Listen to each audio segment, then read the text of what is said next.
Hello, Culture Matters podcast. Before I introduce you to our guest, here is a quote I picked just for this episode.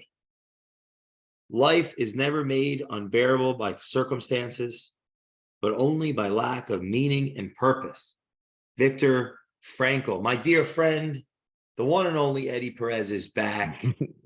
And we're going to talk about one of his favorite books of all time, Man's Search for Meaning. Eddy is a connoisseur of personal development, a leader of people, and a student for life. And Eddy, thanks for coming back today. My pleasure.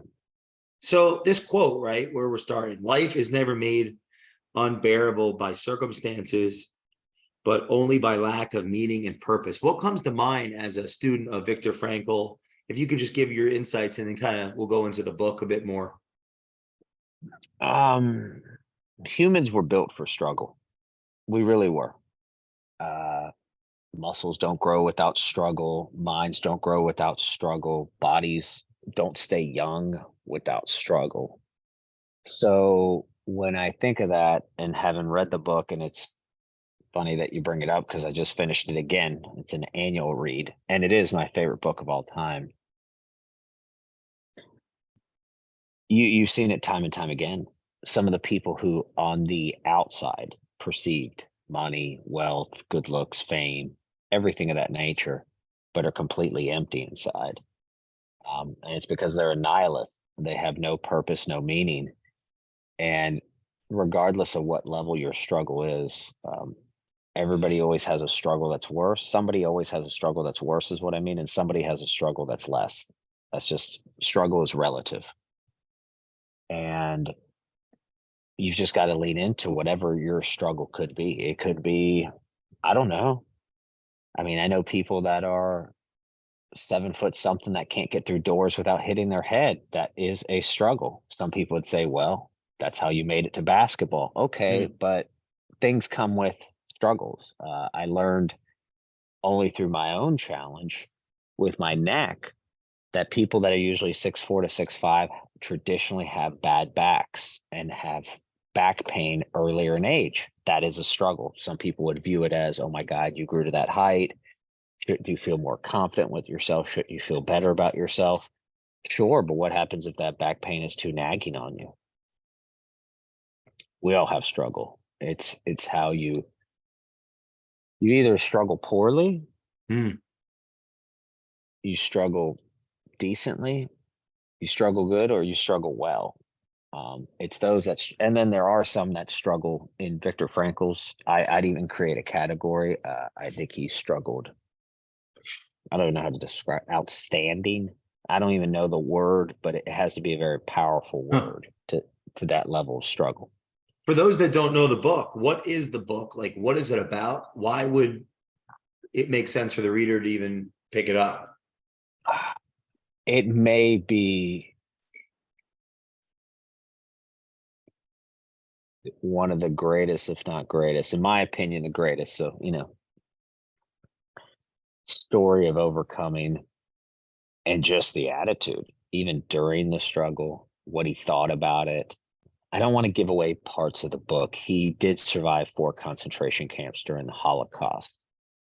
However, it's just very profound. I mean, when he talks about good men that went a certain way that he was with, who then wanted blood on their hands, and he talks about, if you're the oppressed, you cannot become the oppressor later. There's a lot to that book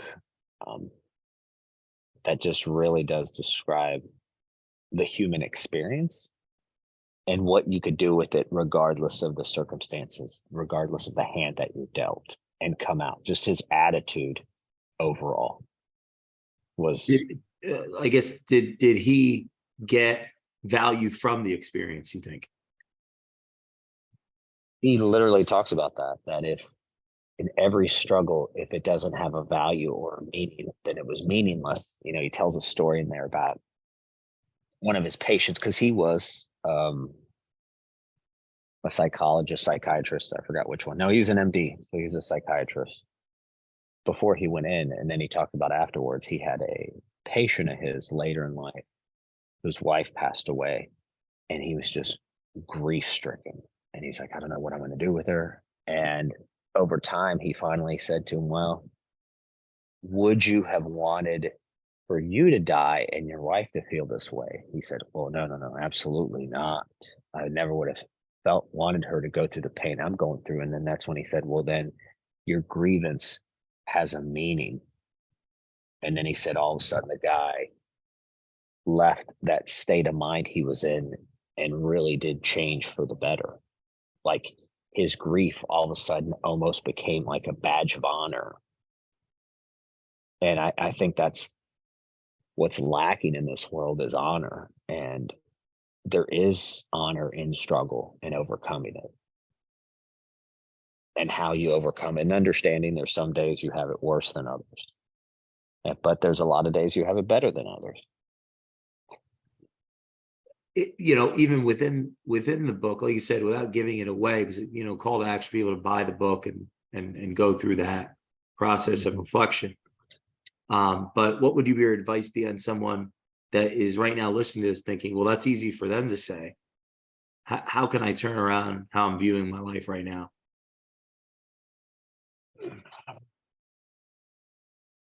Without giving away the book or some of the things he talks about in there. That's a good one. Ooh, how can I describe that? I mean, it really goes down to what we said earlier. It's what meaning are you giving your struggle? What are you grateful for? He was still very grateful through it all. And he also talks about, I can't control the way they treat me, but I can control the way I look at myself. So he would stand tall. He shaved every day because that was also one of the signs, one of the advices he got, that the moment you start to have apathy, they pretty much don't view you as a good worker, and then you would go get executed. So he also said in his struggle to preserve it, you needed to put your best foot forward. And regardless of how you felt, tired, injured, hurt, the alternative was worse if you didn't overcome. So he stood up tall and he shaved every day because he said those were things that he could control that did actually make the outcome better.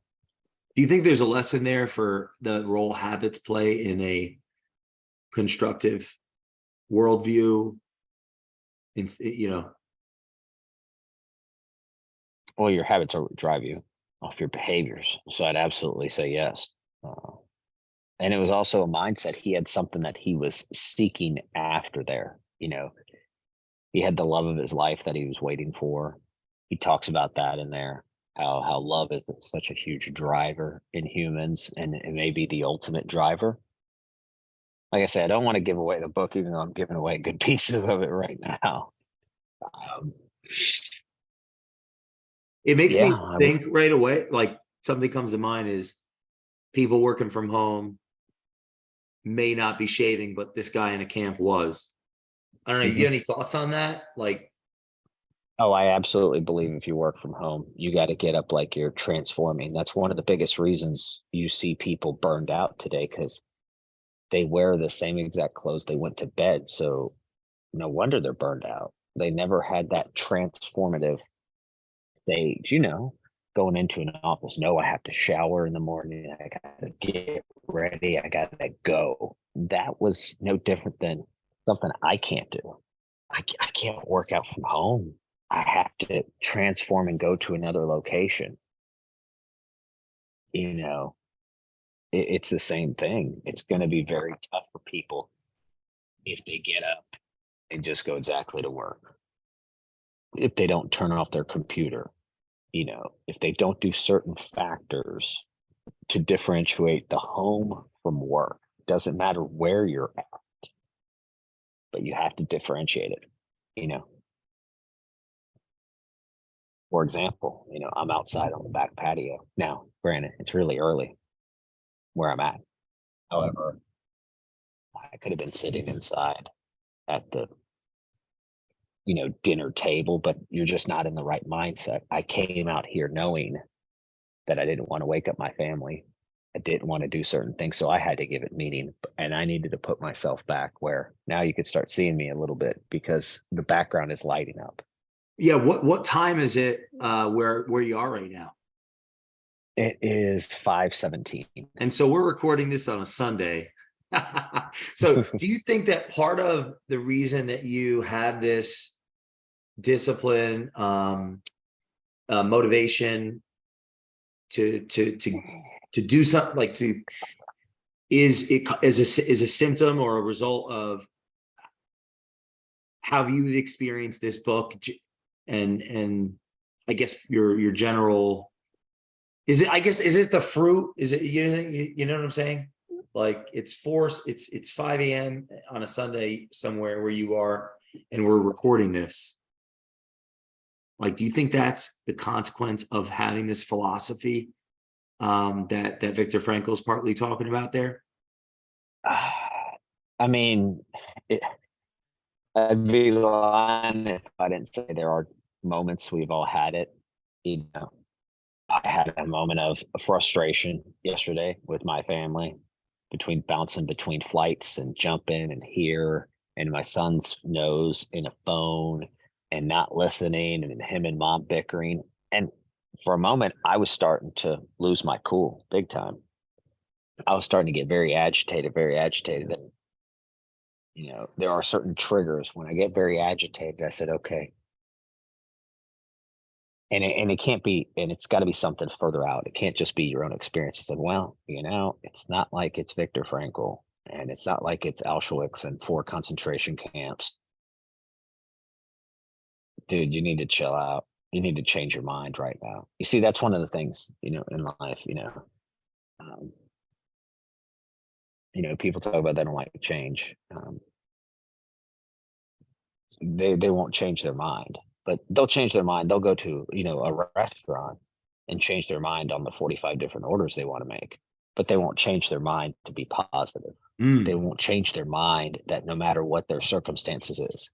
So change your mind is a very big belief of mine, that it's okay that through more information you can change your mind and your outlook. So yeah, I would definitely say that that's some of the fruits, because I sat here and said, "Oh my God, I got to wake up to be prepared," because I still had to get up about an hour before, because I still have to do my morning regimen that I do regardless. So whatever time I have to Mm. be sharp, I got to give myself at least on a low end 45 minutes ahead to prepare.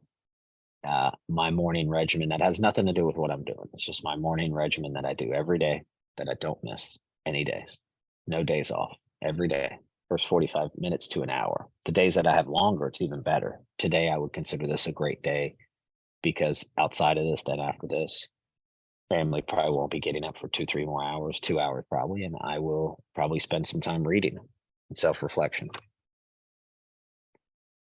How important is that reading time? Like, and how do you go about it for those that maybe don't read, but are curious around the topic? What's worked for you? What hasn't? Where have your struggles been? So I struggled always, like most people, sitting down calmly and just reading a paperback book. Part of the reason is because then I later learned, when you learn more about yourself, because if you really learn yourself really, really well, you can really put yourself in positions of success and to move your life forward in a positive manner, however you decide that to be. And I'm an audio learner, so that's where Audible became so powerful. And then people say, well, that's not reading. Okay, technically, I could call it saying that I'm listening to a book. However, the difference is I take notes on everything that I read. So then I go back and I journal it too. I go back and I read it from time to time to time. So for every book, I think you can get really, 1 or 2 themes, and then maybe 5 to 6 good points. It's easily rememberable regardless of what type of learner you are. But however, I will tell you, you have to realize what type of learner you are. There is a difference between an audio learner, and I forgot what they call the other one, where you have to sit down, like in school. Perfect example. Mm. There are people that were given the book and they would know all the material. That's your same type of person that could sit there and read it. I did better in classroom settings. Even after college and everything, I chose courses to get licenses where it was teacher taught, because it was that interaction with the teacher. And I've learned that through testing, there's certain inflection points that you could tell that the material is more important than others. And that's where you could really hone in. Can't really hone that in a book. It all looks important. We've all sat there in a book. I just got a new book. It was used. I think 95% of the book's underlined. Right. Well, then that means 95% of the book you need to retain. And that's, not really accurate statement. However, listening, I can also tell, because when you're listening to books and you're listening to learn, there are points that will hit you, and that's what you need to be attuned to, because those are the points that are going to be the most crucial to you. Those are parts of any book that will make you understand it better for yourself. And if you understand yourself better, then everybody else around you is treated a lot better and becomes a lot better. Have you found that entrepreneurial minded people that that the audio resonates with them? Yeah. Hmm. I think actually audio probably resonates with more people than they want to admit, because there's a stigma out there. And this is where I tell people, this is where the I don't care button is very important in your life. You shouldn't care. Some people do not view Audible as reading. They view it as you're being lazy, you're taking the information, you're just saying this, you're trying to be cool. You talked about habits. That's one of those fabulous habit stacking that you could do. I walk a lot every day now. I listen to a book the whole time I'm walking. It's a great time. You can habit stack. You're exercising and you're listening. Driving a car. Well, you're not paying attention to the road. Actually, believe it or not, I actually pay better attention when I'm listening to a book, because I'm so focused in on the book, wanting to retain that I'm also keeping my eyes directly locked in. And guess what? It's not like you listen with your eyes. Your ears are still there. And I don't think people realize that. In Audible, you can also hit certain buttons and certain clips so you could save them. I like to take notes on my phone. I'll stop notes. And sometimes I hit the reverse 30 seconds multiple times to get the gist, but I also like to personalize the message too. Like, what am I really seeing in this message?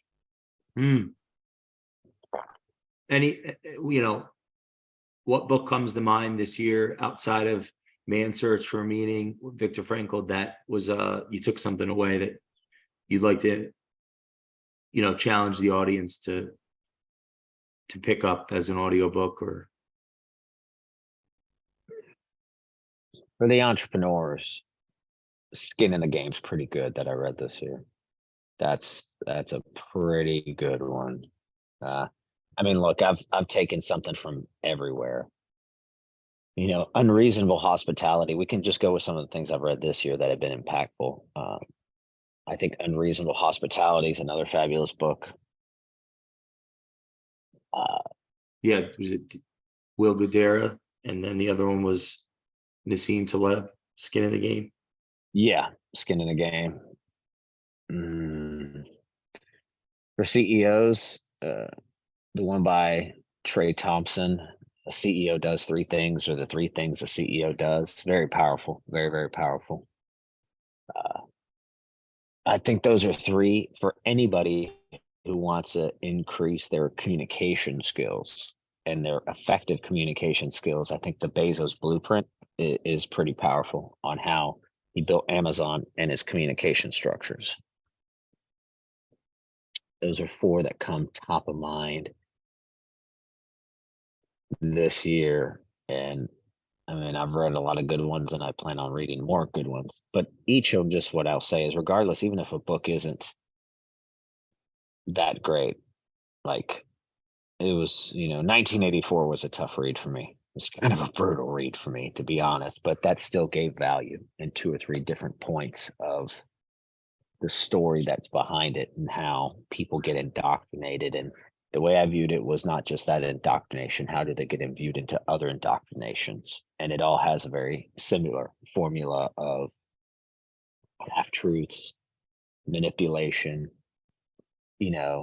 one book that I'm in the middle of, Power versus Force. You would think that they both mean the same, and they don't at all. Um, force is what's done with literal force, making somebody do something, applying pressures, versus power, which is really your inner power, your inner influence.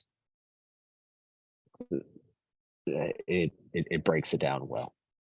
Mm. Final question. Do you think at some level, man search or meeting and the story helps you connect with your father and some of what he possibly struggled with, considering he took a rowboat to America from. I wouldn't just say my father, my uncle, my whole family, my mom overcoming cancer. They all came from Cuba. That was not obviously at the same genocide level as the Holocaust, however, very similar. Very similar. Very similar. That one was built on fascism. My parents had to deal with communism. Most people can't tell the difference between Hitler and Stalin because there really wasn't much. They may have had a different business model or business plan, excuse me, but the model still wound up doing the same atrocities to humanity. So sure, do I think of my own family? Sure. Do I think of people that I see every day that have it far worse than I do, just driving down the street? Sure. It does allow a certain perspective and a certain callus to be built that makes things stronger within yourself. Yeah, yeah, because at times, it's easy for me. Sometimes people say, well, not everybody has the background of the history of the family. Sure. However, I'm pretty sure if my father was still alive, my uncle was still alive, and I was talking to them, they'd say, oh no, that guy had it far worse. Like, I think they would completely agree. And you know what? That is one thing that you bring up a point. My father and my family did teach me about how bad, you know, Jewish people were treated. I mean, God, what did I read recently? I think literally Poland had something like 90% of the Jewish people were executed out of there. I mean, it's crazy. I'm pretty sure something like a third of all Jewish people were killed through the Holocaust. Like, it is insanity, the level of malevolence that we saw in World War II and everything that led up to it, and even the aftermath. Because one of the things they said was after World War II was ended that America should have kept pushing and gone in to fight communism at that time. And yeah, my family had to deal with the remembrances of it. But so did other families, and so did many other people that have dealt with it. And there's so many people that deal with it today with what you see is going on in Venezuela. That only started 20 something years ago, and it's already an abyss. It's a Mm. horrible place. It's, yeah. I mean, man's search for meaning makes me understand the struggle, because I used to think about how did my father become the patriarch here and support both sides of the family. So not even just his own, even my mom's side. How did he bring all my cousins along? How did he also in his community represent what he did and it's because it does help me relate when he would tell me this is the greatest country in the world and the opportunities here are boundless and most people throw them away and they don't understand it. So yeah, he gave meaning to his struggle to not be like those people that take things for granted when they're given that second chance. And that definitely is something that I relate to, and it does help me relate with my father, my uncle, my whole family, and there are many people that I've seen that have struggled, that I've overcome, that have been in my life, not just, blood. I saw plenty of my friends through college that grew up in childhood, definitely where I grew up in the area I grew up, where they didn't have a present father. I mean, look, that's a struggle some people have that I didn't have. there's a struggle that a lot of people had, poor parents that I didn't have. I had, as I say, the lottery of parents. I won the ultimate lottery. Was I born privileged? Yes. I had the privilege of being born to quite possibly two of the greatest parents in history. What lesson you think should the audience take away from this conversation around man's search for meaning, audio learning? If you look at anybody that did anything great, and I'm not saying entrepreneur, athlete, I'm saying a local teacher that influenced you, a coach, for religious people, a preacher, anybody of that nature, somewhere in their life, if you unpack it, they gave meaning to their struggle and they embraced it. And more importantly, made it a part of their discipline and made it part of their belief system. Because I believe truly to my soul that discipline is a belief. I would not call myself a motivated person.